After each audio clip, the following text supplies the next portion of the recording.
Well, I think I'll just go ahead and start the meeting then. This is the Mason County Board of Health, November 29th, 2022 meeting. It is 3:02. And I would like to welcome all those that did end up coming on. I see we have Melissa and Dave and Sharon Trask and Carrie Gardner and Randy Netherland, Web TV, Mackenzie Smith, Ian Tracy, and Emily Lehman. We will skip over the action items and let Carrie go ahead and give the health officer's report. Thank you, Dr. Van Buskirk. I wanted to start off by sharing that we have identified some cases of active TB in Mason County. We've been performing contact tracing and notifications of persons that are thought to need follow-up testing. And we are also planning some community screening events in the future. We have not had very much TB activity in the county in the previous year that I've been here, so this is new for us. The second thing I wanted to cover is that, as many of you know, all respiratory illnesses are surging right now. We have high rates of RSV, influenza, mostly A, not so much B this year. And of course, COVID is still rearing its ugly head. Unfortunately, this is coming at a time when, for reasons that we don't really understand, hospital occupational occupancy rates are quite high. So we're asking that people continue to practice all of the things that we've been doing over the last couple of years. Please do get vaccinated for influenza and COVID. Continue to practice good hand sanitization. If you're sick, please stay home. If you're going out and to a crowded area, please consider wearing a mask, especially if you are at high risk, because these respiratory viruses are so prevalent right now. And the last thing I wanted to cover is that we've received a nice bit of funding from the state that's going to help us address the outstanding need that we have in Mason County around patients with hepatitis C. We are employing through public health a case manager and also contracting with an experienced pharmacist to provide clinical consultation to assist providers treating hepatitis C. Mason County does a really good job of screening for hepatitis C, but unfortunately, our rates of treatment remain really low. Nationwide, it's the same thing. Rates of treatment are low. And so for many years, there has been a push to treat hepatitis C in primary care clinics because it increases the rates of people who start treatment and complete treatment. And because left untreated, hepatitis C leads to liver failure, liver cancer, and death. Our public health department has been reaching out to our local health systems to provide education so that they can be prepared to be treating patients in primary care clinic. And we are next going to start a public education campaign in the coming year to raise awareness of the importance of treating hepatitis C. Hepatitis C is curable and does not need to be a chronic health condition. Madam Chair, that is my health officer report. Thank you very much. Yes, I'm much in support of treating hepatitis C. I've seen people succumb to liver problems when it could have been treated. And yes, I know there's lots of respiratory illnesses that can't keep the albuterols in stock. So any questions for Carrie?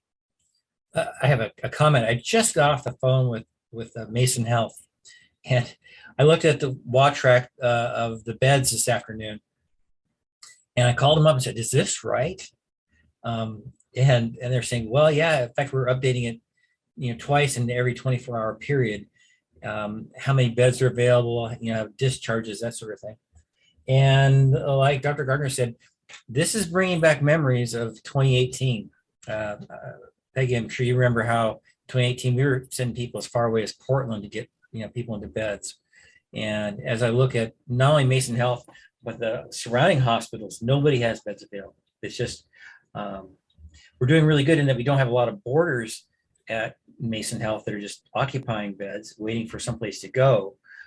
So we are tracking that on a daily basis, but we don't have a lot of wiggle room in availability of beds right now. So it's definitely come roaring back with a vengeance. 2020 was the year with no influenza A. It just didn't show up. We had I like, think the RSV just really added to that. oh yeah, yeah. So we may see shades of 2018 before this is all done. Right. Okay, so on to your report then, Dave. Okay, I've got a number of things. They're not huge things, but 2 weeks ago we had the Wasac County Leadership Convention, and Commissioner Trask was there. A lot of work in public health. It was like 2 full days of meetings. Number of things we covered. The legislative session, I think we're looking pretty good for. We don't have any major pieces of legislation that we're either promoting or dreading. There are a couple of small ones that come up every once in a while that we dread. One is the home-based kitchen, and we kind of have some issues with that. A couple other small things, but not too bad so far. Funding through FPHS. So across the state, we got $271 million, and we did allocations, and our allocation is going to be pretty steady in 2023. So that's looking good. If we get more money from the legislature in the 2023 session, the new model is a project model, and it requires LHJs either separately or together to come up with projects they want to have funded. They would access this pool of dollars. And I did take the board to task on that a little bit. I used to be the chair of the FPHS committee, and I don't think we're at the point where all of the LHJs are supported adequately at a base level of funding yet, so they can cover all the foundational things that they have to do. And I've kind of pushed back on this idea of doing projects when we're not fully vested in the first part of our program. So we'll see where that goes. It made for a rich discussion, let's put it that way. It's an ongoing discussion. But our funding for 2023 at the levels we're at now is looking stable, from the Foundation of Public Health funding and from what's known as our consolidated contract with CONCON. It's looking stable, and all we're seeing lately are changes into some of the statements of work, and really that's just about some dates that are getting moved. So it's for the first time in public health that I've seen in a long time. There's a little bit of stability in the system right now, which I'm liking to see. Another thing we've been looking at, we've had some discussions with the leadership team around the public health accreditation board standards, the FAB standards, and I have talked about it before. And I think Ian and I have both been through FAB standards.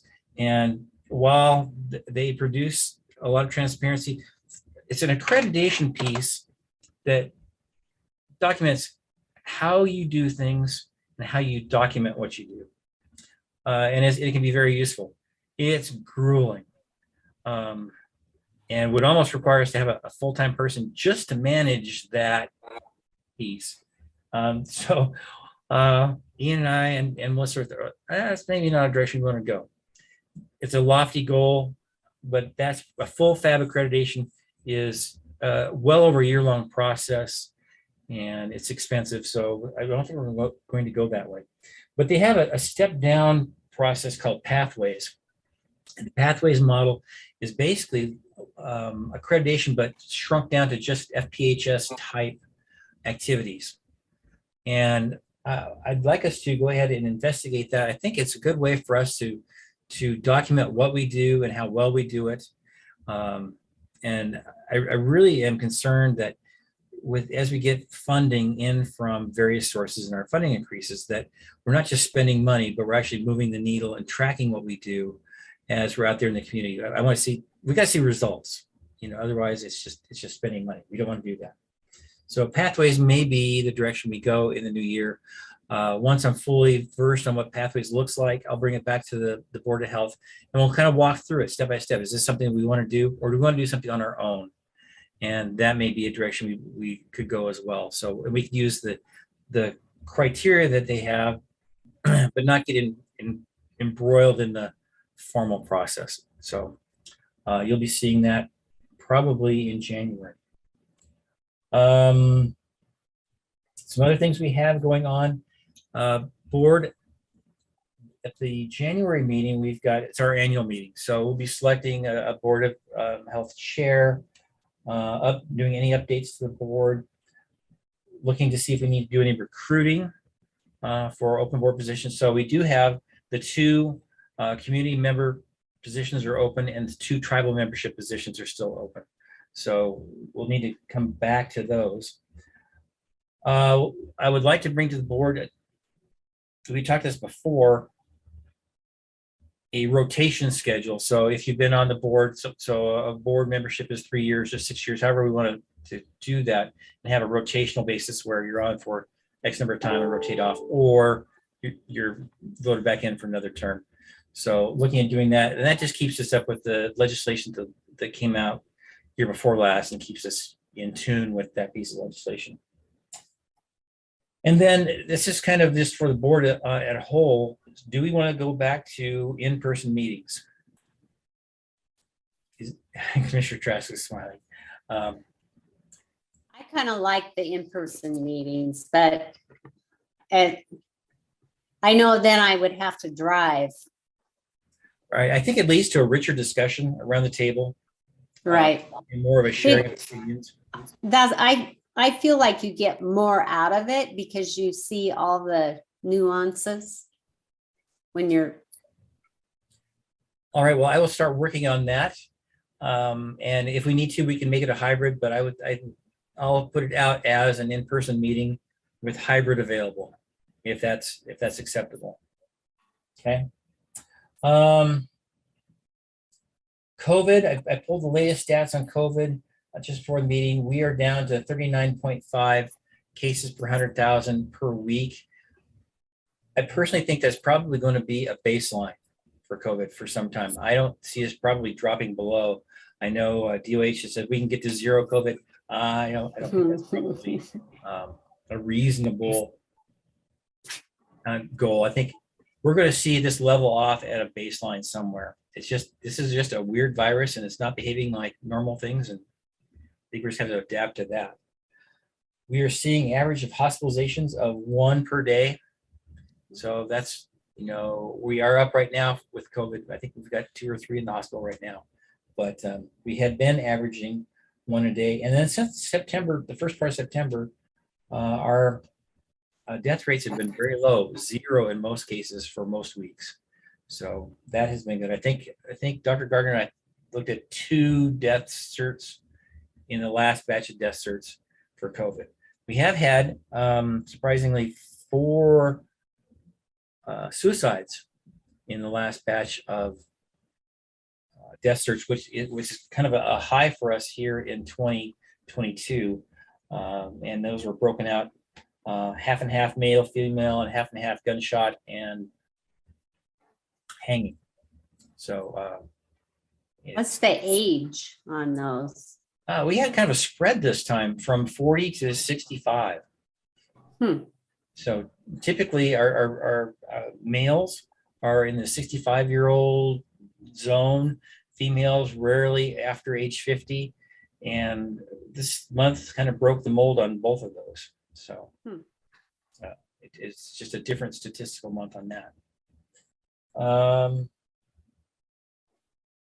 And the last thing, we had talked about this before and we implemented it, is Permitium, which is our online birth and death certificate program.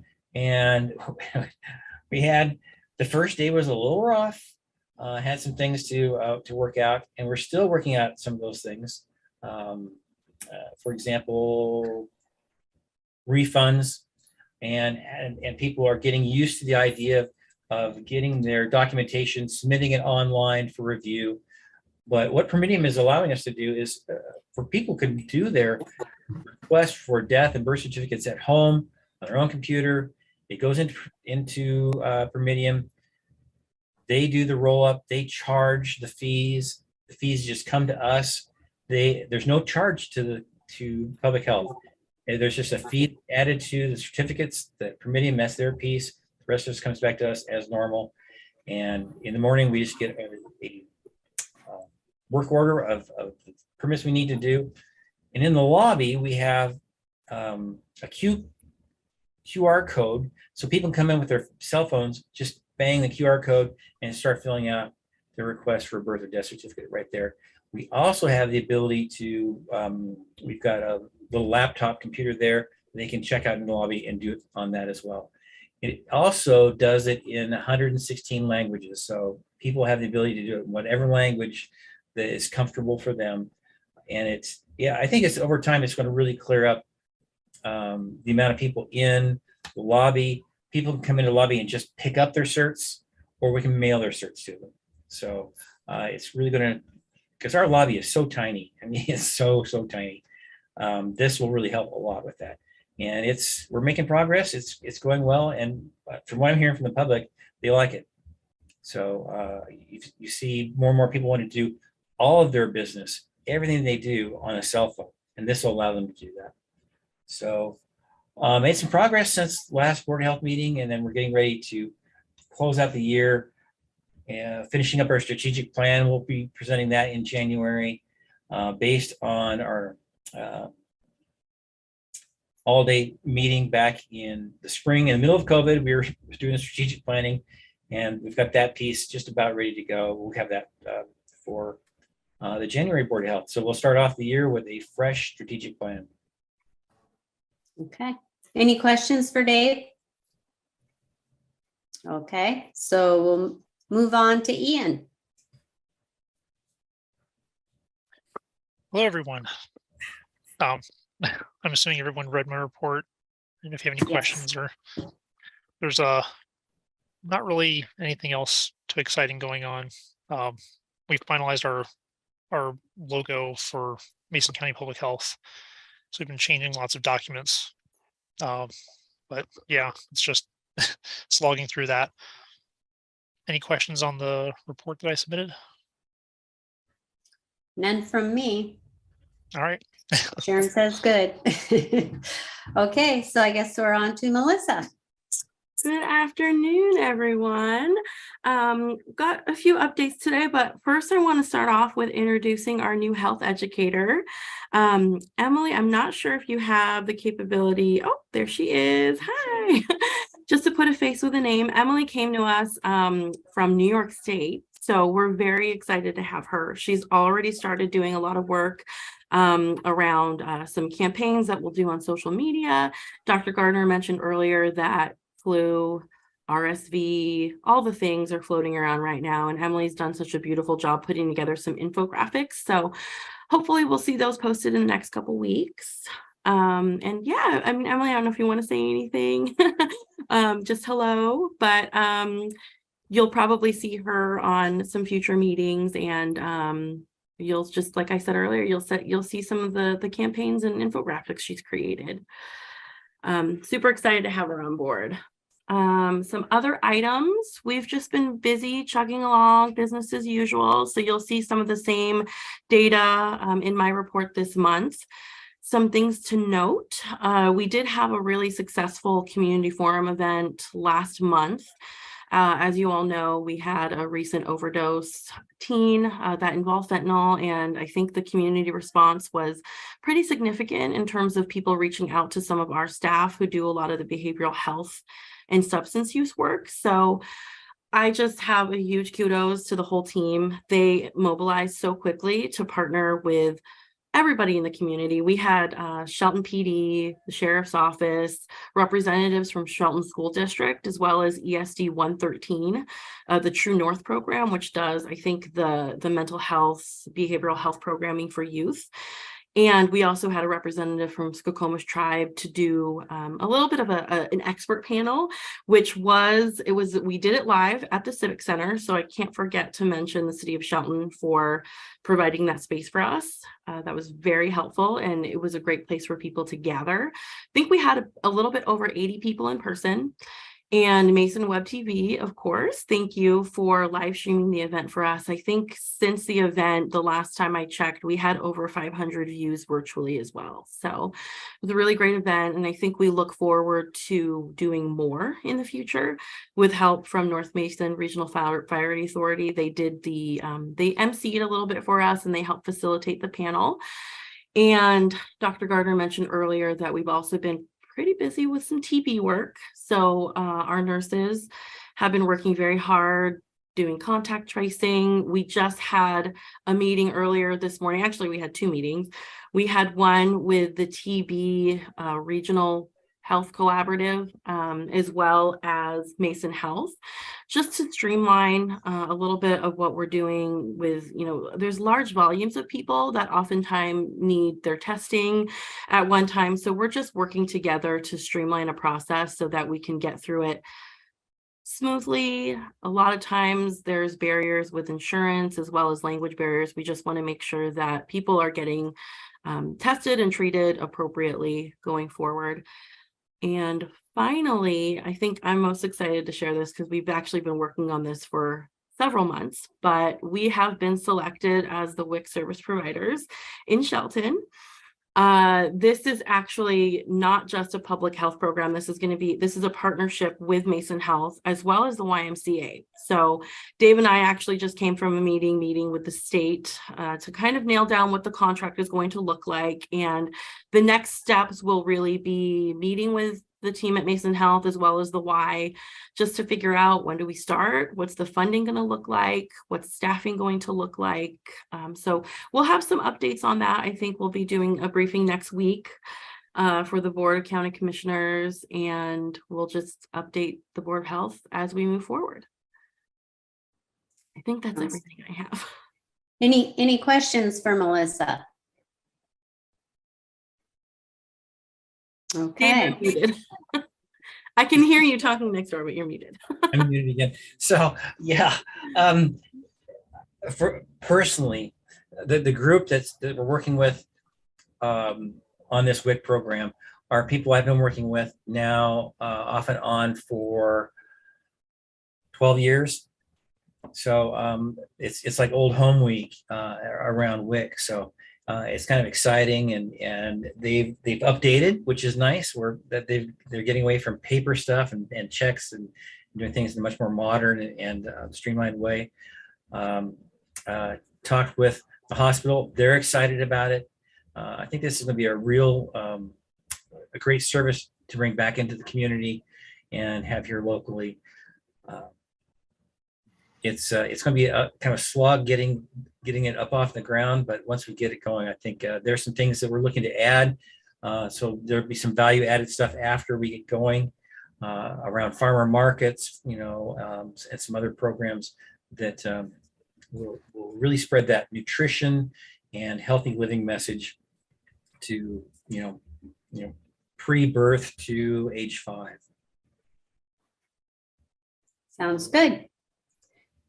Okay, can't really set a meeting schedule since we don't have a quorum and we don't really have any public. Is there anything else anybody needs to add?